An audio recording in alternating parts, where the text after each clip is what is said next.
एक शिष्य था जो भिक्षा लेने के लिए गांव में गया और घर घर भिक्षा की मांग करने लगा। भिक्षाम देही, भिक्षाम देही। भीतर से जोर से दरवाजा खुला और एक बड़ी बड़ी दाढ़ी वाला तांत्रिक बाहर निकला और चिल्लाते हुए बोला, मेरे दरवाजे पर आकर किसी और का गुणगान करता है, कौन है यह समर्थ? शिष्य ने गर्व से कहा, मेरे गुरुजी महाराज जो सर्व समर्थ है। तांत्रिक ने सुना तो क्रोध में आकर बोला कि इतना दुस्साहस कि मेरे दरवाजे पर आकर किसी और का गुणगान करता है, तो देखता हूं कितना सामर्थ्य है तेरे गुरु में। मेरा श्राप है कि तू कल का उगता सूरज नहीं देख पाएगा, अर्थात तेरी मृत्यु हो जाएगी। शिष्य ने सुना तो देखता ही रह गया और आसपास के भी गांव वाले कहने लगे कि इस तांत्रिक का दिया हुआ श्राप कभी भी व्यर्थ नहीं जाता। शिष्य उदास चेहरा लिए वापस आश्रम की ओर चल दिया और सोचते सोचते जा रहा था कि आज मेरा अंतिम दिन है, लगता है मेरा समय खत्म हो गया है। आश्रम में जैसे ही पहुंचा, गुरुजी महाराज हंसते हुए बोले, ले आया भिक्षा। बेचारा शिष्य क्या बोले।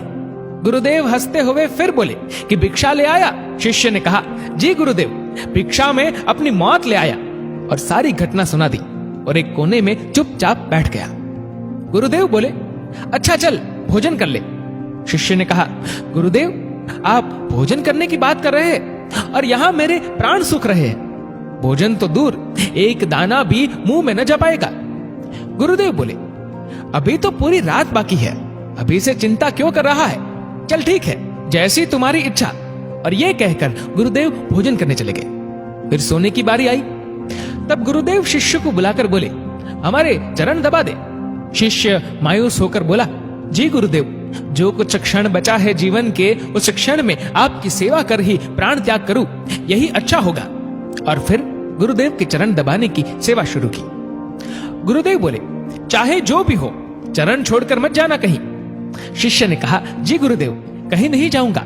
गुरुदेव ने अपने शब्दों को 3 बार दोहराए कि चरण मत छोड़ना, चाहे जो हो जाए। ये कहकर गुरुदेव सो गए।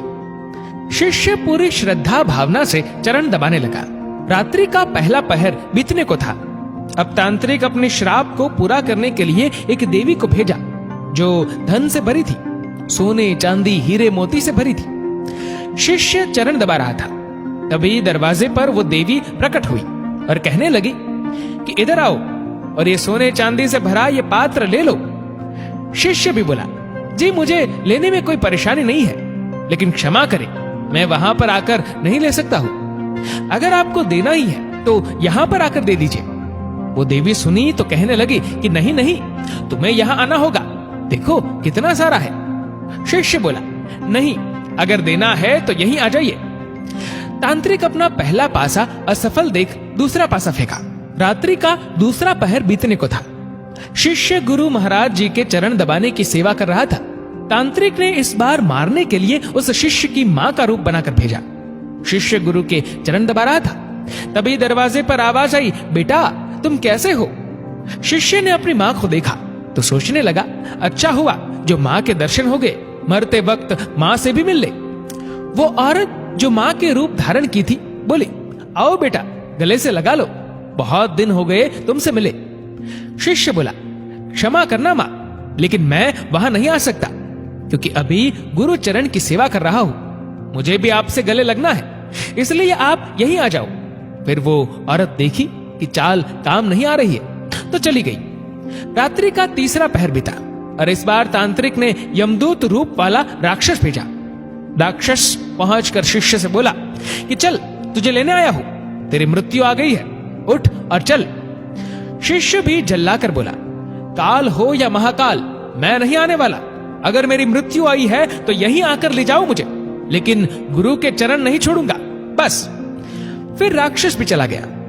सुबह हुई, चिड़िया अपनी घोंसले से निकलकर चहचहाने लगी, सूरज भी उदय हो गया। गुरुदेव महाराज जी नींद से उठे और बोले कि सुबह हो गई। शिष्य बोला, जी गुरुदेव सुबह हो गई। गुरुदेव ने कहा, अरे तुम्हारी तो मृत्यु होने वाली थी ना, तुमने ही तो कहा था कि तांत्रिक का श्राप कभी व्यर्थ नहीं जाता, लेकिन तुम तो जीवित हो। गुरुदेव हंसते हुए बोले। शिष्य भी सोचते हुए बोला, जी गुरुदेव लग तो रहा हूं कि जीवित हूं। फिर सारी घटना याद की रात्रि वाली, फिर समझ में आया कि गुरुदेव ने क्यों कहा था कि चाहे जो भी हो जाए चरण मत छोड़ना। शिष्य गुरुदेव के चरण पकड़कर खूब रोने लगा।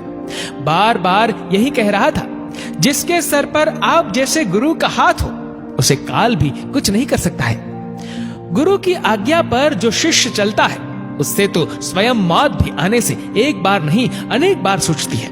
और जब शिष्य गुरु आज्ञा का उल्लंघन करे तो उसकी रक्षा ईश्वर भी नहीं करता और प्रकृति दंड देने को तत्पर हो उठती है। स्वयं भगवान श्री कृष्ण गुरु की आज्ञा सिर पर ले चले, स्वयं प्रभु राम गुरु की आज्ञा पर चले।